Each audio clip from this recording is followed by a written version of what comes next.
to the Truth in My Days podcast, where we defend the Word of God against the challenges of men. Hello, this is Sonya. With me is Truth in My Days director John for an in-depth discussion of the origins of the Gospel according to John. So we've already discussed the dates of Matthew, Mark, and Luke. Why are these dates important? Well, as we discussed last time, it's the issue of the credibility of the gospel books. If they were actually written by eyewitnesses, the apostles, Matthew, Peter through his agent Mark, Luke, who was not directly an eyewitness but had, by his own testimony, received his information from eyewitnesses, that enhances their credibility. It makes them believable. And this is why liberal skeptics for a long time have been trying to claim that the gospel books were written very late. They must remove them from the time of eyewitnesses, because then you could say, well, who are these people? What are they writing down? How would they know? So we did discuss the fact that they challenged the authorships of these books, and we showed that the evidence is clear, that they were indeed written by the apostle Matthew, Mark, the co-worker of Peter, writing Peter's testimony, and Luke, who was a Gentile and co-worker of the Apostle Paul. And as well, the Gospel according to John was written by the Apostle John, one of the inner circle of Jesus' apostles, and in fact, the closest personal friend of Jesus. So this gives them great credibility, even as historical documents testifying to Jesus' ministry, his miracles, his teachings, his death, and his resurrection from the dead. Now, if they were not written in the lifetimes of these people, then of course their credibility goes down. If they're written too late to have been written by eyewitnesses, too late to come from eyewitness times, then their credibility is shot. And so liberal scholars settled on claiming that the gospel books were all written in the 2nd century. Working off of claims from F.C. Bauer, which never was actually backed up by evidence. They claim that the first gospel book, Matthew, was written in AD 130. Off the top of his head, he picked the date of Jesus' crucifixion, as he thought, and added 100 years, just to take the dates out of eyewitness times. And so for a very long time, they made these claims. They were buttressed by no evidence, and yet we were told that these are the assured results of critical scholarship. Now, as we discussed last time, liberals told us that the gospel according to John had to be the last one written, and it could not possibly have been written before the year AD 160, probably closer to 170. And this took a big hit in 1936, when a small fragment was published by Colin H. Robert, a small papyrus fragment that turned out to be from the Gospel according to John and dated, according to the scholars of the time, to the latest possible date of AD 125. Well, that put it 45 years before what liberal skeptics had said about John, 35 years after the earliest possible date. So it showed that liberal scholarship really is not based on evidence. And it forced them to admit that all of the gospel books were written, in fact, in the 1st century, which puts them into eyewitness times. They would go back to AD 70. They were willing to go back that far at least, and no further, maybe a few years to AD 66. And unfortunately, as we saw, evangelicals tended to go along with those what are relatively late dates. Why AD 70?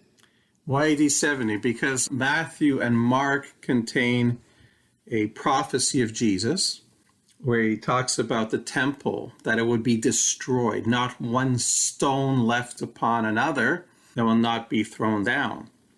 And that came to pass in the year AD 70 when the Romans totaled the city of Jerusalem. And so if these books were written before 70, it would mean that there was a genuine predictive prophecy from Jesus that came true. And this is something that liberal scholars who deny the supernatural are not willing to accept. So AD 70 became the cutoff line.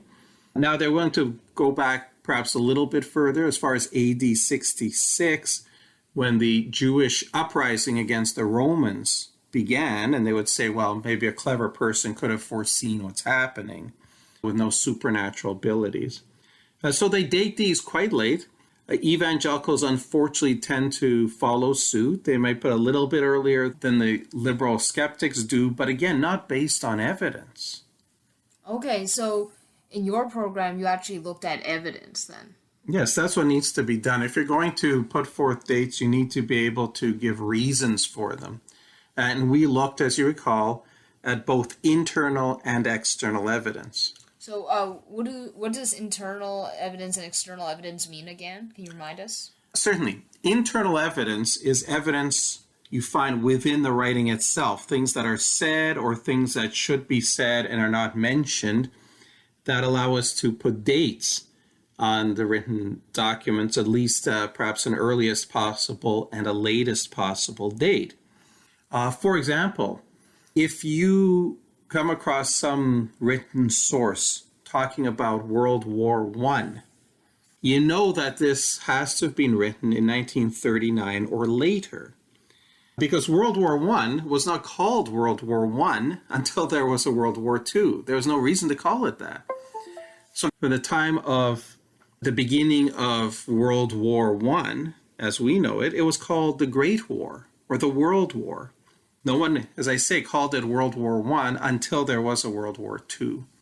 So that would be internal evidence that allow you to set at least an earliest and latest possible date. If you're reading a sports report that said that the Toronto Raptors are the defending NBA champions, you would know that this had to have been written somewhere between June 13th, 2019 and October 11th, 2020. June 13th, 2019 is when the Raptors won Game 6 against the Golden State Warriors and became champions. October 11th, 2020 was the date when the Lakers defeated Miami and became the new champions. And since the Raptors won only that one time, we can date this writing based on what it says here about the NBA champions. So that's what we mean by internal evidence, things that are written in the documents that allow us to set at least the minimum and maximum possible dates. Other sorts of internal evidence are things that are not mentioned that should be mentioned. And we looked at the book of Acts. And Acts ends after this lengthy description of Paul arrested in Jerusalem, spending time under arrest, and then eventually being taken to Rome. And then in Rome, we're told that he spent 2 full years under house arrest. And this is where the book of Acts ends. We're not told of how Paul's trial in Rome turned out. You remember he was sent to Rome because he appealed to Caesar after the Jews were bringing charges against him. And so the question is, why does the book of Acts end where it ends? And the only reasonable explanation is there was nothing more to write at that time. Paul was there. Luke, the writer of Acts, had no idea how long this was going to continue before something would happen. He wanted to publish the book, so he published it. So the internal evidence will tell us that Acts dates to the year 62. The destruction of the temple that we mentioned, it's reasonable to assume that if this had happened by the time of writing, it would have been mentioned by the author that this was fulfilled. We have, for example, in Acts chapter 11, a very minor prophecy by one Agabus recorded and its fulfillment mentioned. So we think it would be fulfilled. That's what we mean by internal evidence. External evidence is what we can find either from the manuscripts themselves or from early historians, early church writers addressing the issue. And we showed that there is footnotes, colophons, in a set of manuscripts, medieval manuscripts called Family 35, which give us specific dates for the gospel book's publication. Matthew, we were told, was 8 years after the Ascension, which would put it to AD 40 to 41. Mark was 10 years after the Ascension, so 42 to 43. Luke, 15 years after the Ascension of Jesus, so 48 to 49. And John, 32 years after the Ascension. Could somebody argue that the people who made those footnotes, those colophons, could have lied to make the dates look better? They could argue that. I haven't heard anyone argue that, because at the time of these were written, nobody was questioning these. Attacks on the historicity of the gospel books, attempts to discredit them, challenge the authorship, push the dates late, even talk about the dates, didn't really arise until the Enlightenment times. So there was no need to make the books look better at the time these colophons were written. Okay, so how come in that talk you didn't talk about the gospel according to John, only the other gospels? Well, the gospel according to John doesn't actually record Jesus' prophecy about the destruction of the temple, which means you have to look at different factors. Now, it's not mentioned by Eusebius. We talked about the fact that Eusebius also gives the dates for the publications of Matthew and Mark, and they dovetail exactly with what we see in the Family 35 colophons, but Eusebius doesn't give us a specific date for the gospel according to John's publication, which is why, as I say, we have to look at different bases for setting a date. Okay, well, yeah, I guess it's true that the gospel according to John seems to be quite different from the other three. We don't see parables or exorcisms or cleansing lepers or transfiguration, and it seems to be more about who Jesus is, like especially that he's deity, and tells you how to be saved. Yes, that's certainly the case. I think anyone who reads the gospel books notices this difference. Matthew, Mark, and Luke have their own differences among them, but they largely cover the same areas, the same points of Jesus' ministry, and John is quite different. And liberal skeptics have jumped all over this for a long time to try to discredit the gospel according to John, because they will say that these kind of things that you find here in John, the deity of Jesus and salvation by faith, that these are later developments. These are not things that Jesus himself taught. Now, do understand that the deity of Jesus is taught throughout the New Testament. You find indications of it in the other gospel books. You find them in the epistles. Liberal scholars all claim that Paul's letters were the earliest writings, and certainly Paul teaches these same things about Jesus. So to me, this attack is a non-starter. But they do make the attack. And they will say that these kind of ideas, they were not taught by Jesus. They were not taught by his apostles. These are things that were legendary accretions. They were ideas, legends that developed through a long period of time. And this is why Bauer put the gospel according to John at such a late date, because he said that it would take this long for these kind of ideas about Jesus to develop. And that is why the date of the gospel according to John is such a crucial thing to look at.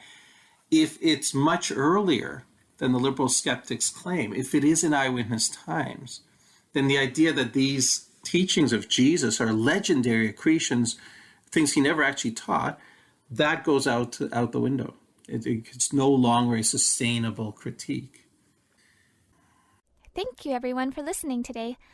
Unfortunately, we have run out of time, but please join us for the next part tomorrow. Same time and same place. If you enjoy our content and think this is important material, the best compliment you can pay is by sharing this with your friends and family. This helps us out a lot. Also, if you enjoyed today's program, please like, comment, share, and subscribe to this podcast. We would love to hear from you. Thank you for listening to the Truth in My Days podcast with John Torse. We would love to hear from you. Please feel free to share any questions or comments you may have. You can reach us on Facebook, Instagram, MeWe, and YouTube. Simply search Truth in My Days as one word. Again, Truth in My Days as one word, no spaces in between. And you can connect with us. You may also visit our website for more comprehensive material and to learn more about our ministry. Our website is truthinmydays.com. Thank you.